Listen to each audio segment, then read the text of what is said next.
Rahul Gandhi, Priyanka Gandhi, K C. Venugopal അടക്കമുള്ള കോൺഗ്രസ് നേതാക്കളെ Delhi police മർദ്ദിച്ചതിൽ പ്രതിഷേധിച്ച് സംസ്ഥാനപാത ഉപരോധിച്ച് കോൺഗ്രസ് പ്രവർത്തകർ. കാരശ്ശേരി മണ്ഡലം കോൺഗ്രസ് കമ്മിറ്റിയുടെ നേതൃത്വത്തിൽ പ്രിയങ്ക ഗാന്ധിയുടെ ഓഫീസിന് സമീപമാണ് റോഡ് ഉപരോധിച്ചത്. സമരം DCC general secretary MT. Ashraf ഉദ്ഘാടനം ചെയ്തു.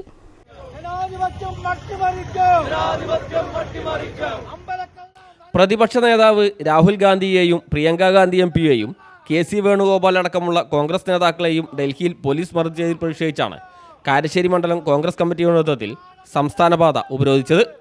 പ്രിയങ്ക ഗാന്ധിയുടെ ഓഫീസിന് സമീപമായിരുന്നു ഉപരോധ സമരം.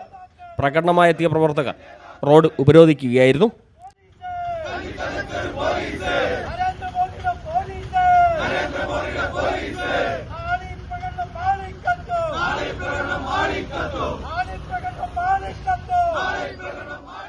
ഉപരോധ സമരം DCC general secretary MT. Ashraf ഉദ്ഘാടനം ചെയ്തു. മണ്ഡലം വൈസ് പ്രസിഡന്റ് പി. പ്രേമദാസൻ അധ്യക്ഷനായി.